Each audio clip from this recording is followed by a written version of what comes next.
Hooray, it's springtime!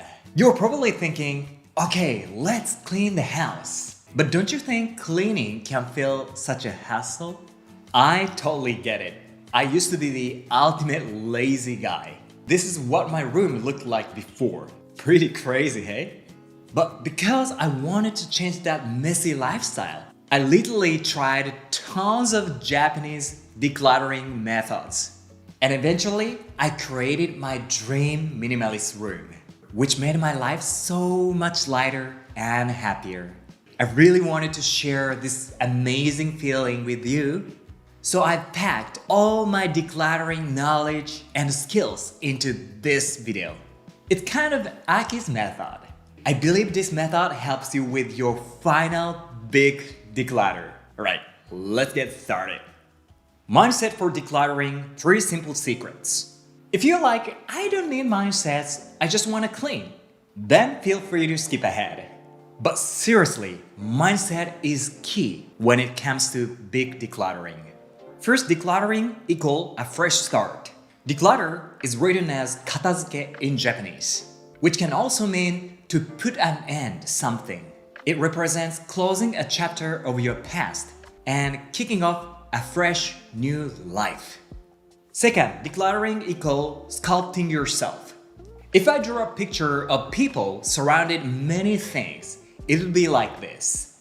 You're covered and buried in tons of stuff, unable to see who you truly are. Decluttering is simply removing everything you don't need, slowly revealing your authentic self. It's kind of polishing a rough diamond. Third, decluttering equals experiment. If you try to make decluttering perfect, you'll end up stuck. I used to be like that, but I shifted my mindset to decluttering as an experiment, which helps me a lot. If you made a mistake like, oops, I actually needed that, it's totally okay. Just learn from it. If you throw something away, it's not like you're gonna die. Every little mistake helps you better understand what's truly important to you. So relax, take it easy, and let it go. Aki's method for ultimate big declutter. When people talk about decluttering goals, they say things like, live with only stuff you love, let go of attachments, or make cleaning a habit. Those are cool, right? But here's my goal. To know what exactly you own and where everything belongs.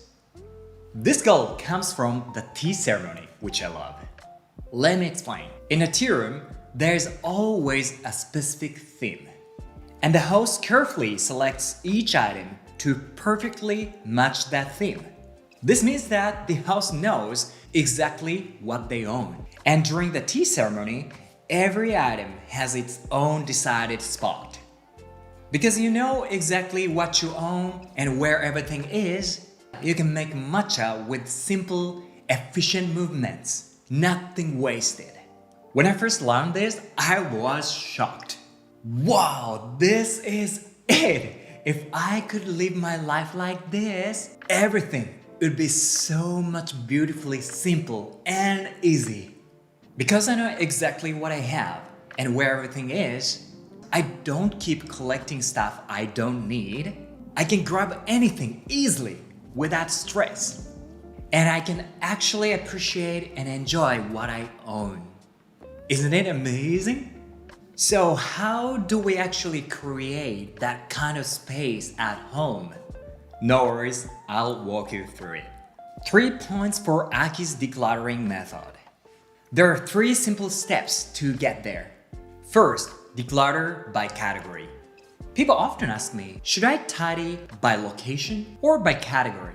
If you are doing a major declutter, I totally recommend going by category. Why? Because it shows how much stuff you've actually got. Okay, if you tidy by location, you might think, wait, I thought I already tidied up pens, but here's another one. I found another red pens. At some point, you are like, what pens do I even have? How many? What kind of pens do I have? So do it thoroughly, category by category. That's the most important part.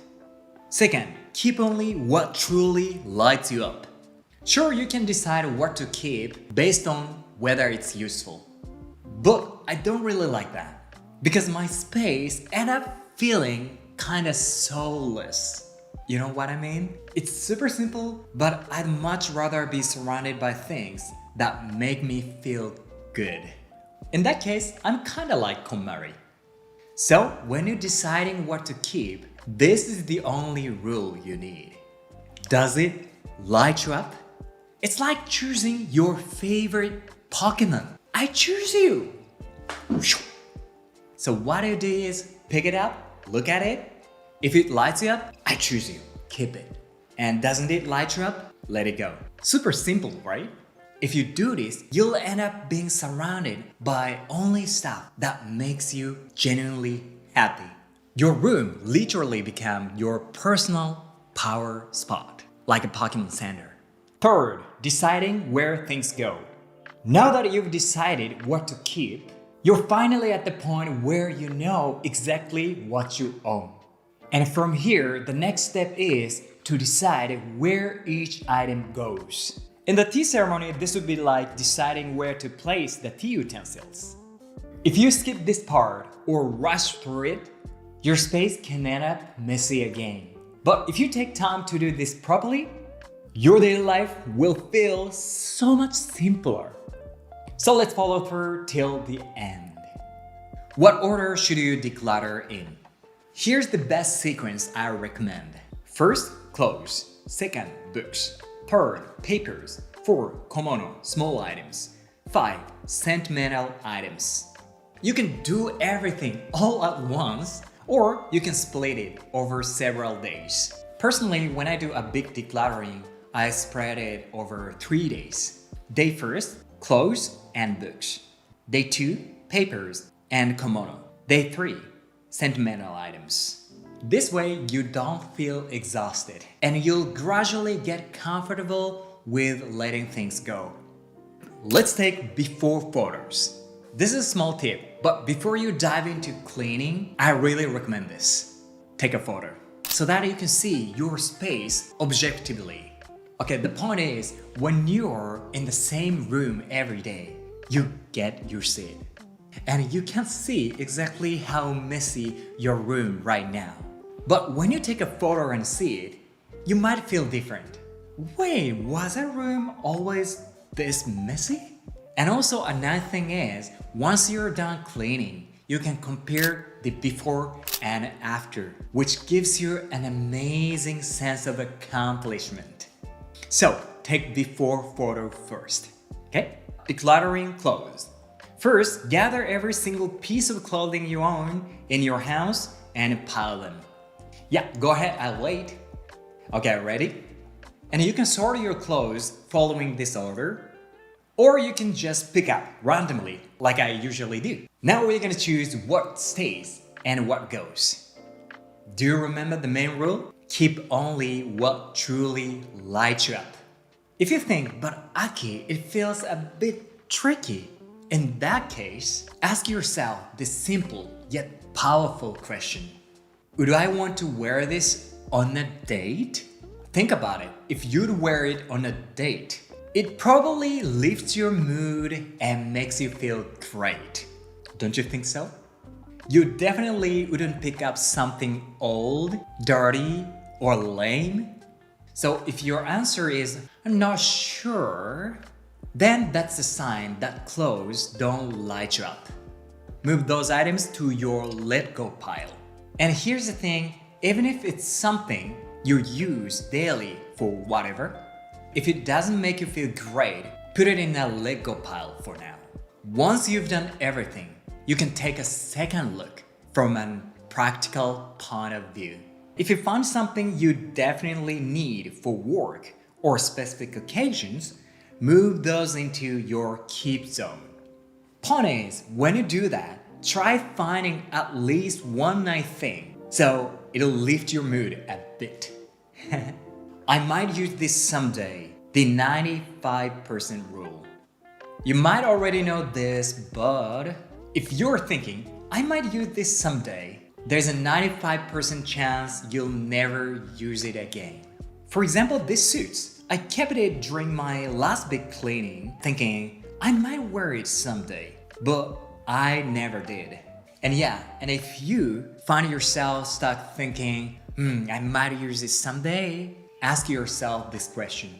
Did I wear this at all in the past year? If your answer is no, trust me, you won't wear it in the future either. Alright, how did it go? I bet you managed to let go a lot already, right? But if you want to go even simpler, here's 2 extra tips. First, pick up the color scheme. For example, I personally decided all my t-shirts are white.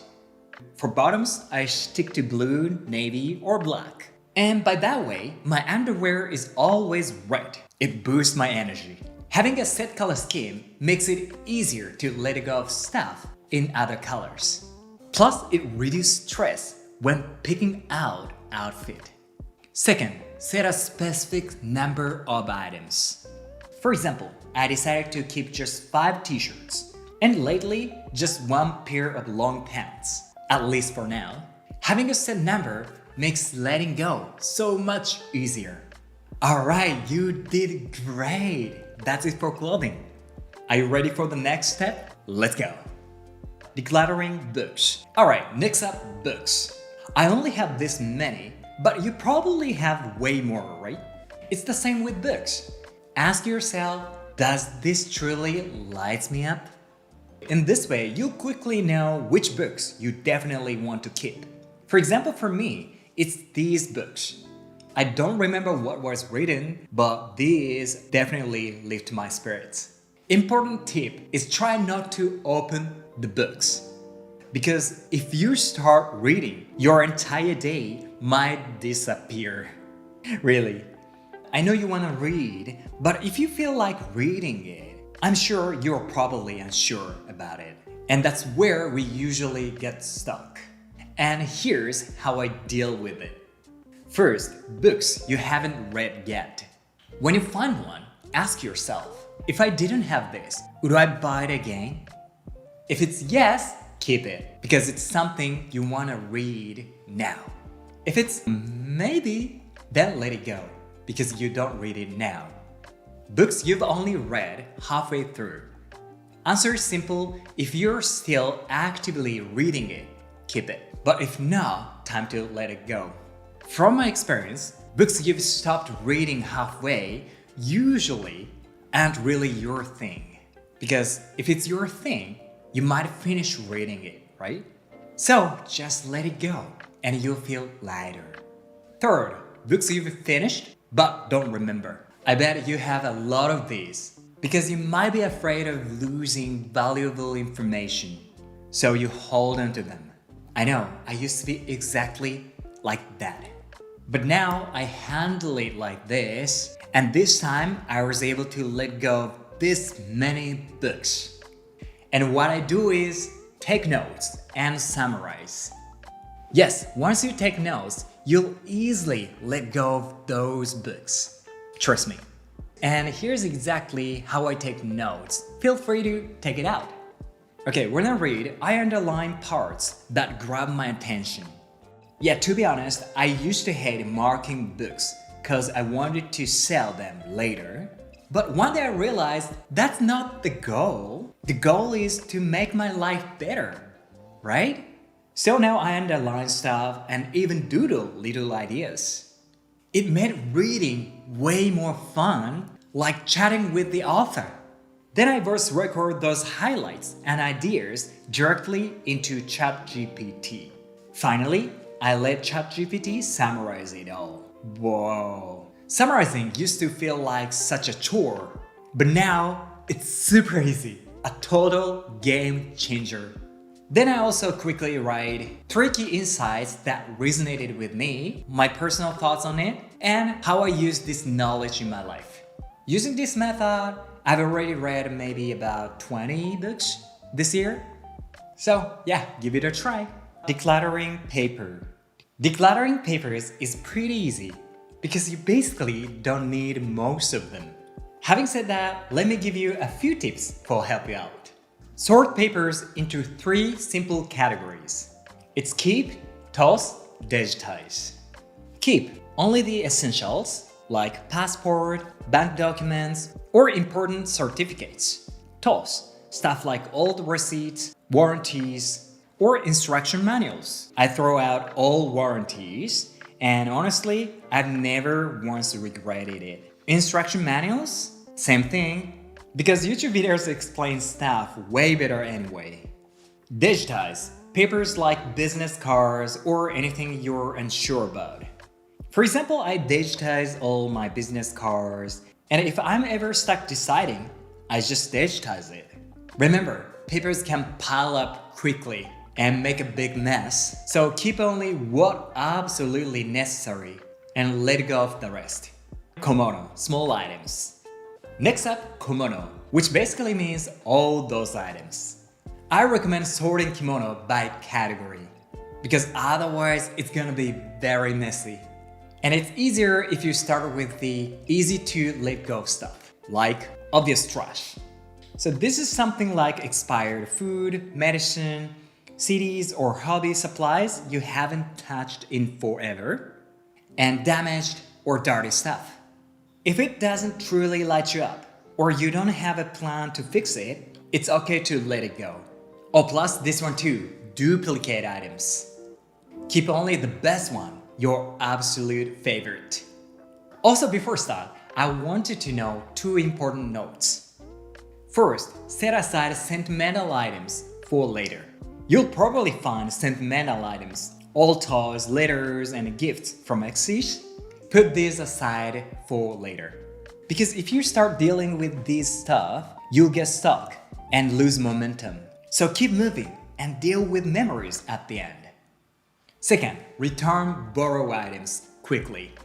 Do you have anything you've borrowed from your friends? These things are tricky because you can't just throw them away on your own, right? So I really recommend quickly checking with your friend. Return it if they want it back, or toss it if they don't need it. Decluttering sentimental items. Alright, we're in the toughest category of all. Sentimental items. Alright, letting go of sentimental stuff sets you free from the past and helps you live a lighter and happier life. You can do it, and let's do this. So before going to my tips, let me introduce 4 simple steps from my minimalist mentor. First, box it up. Put sentimental items that you find it hard to get rid of.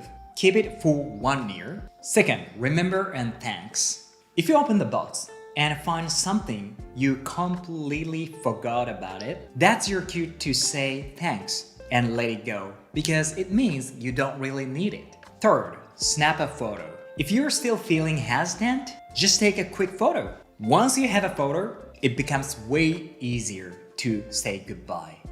Fourth, get excited for what's next. Say to yourself, letting go creates space for amazing new things to enter my life.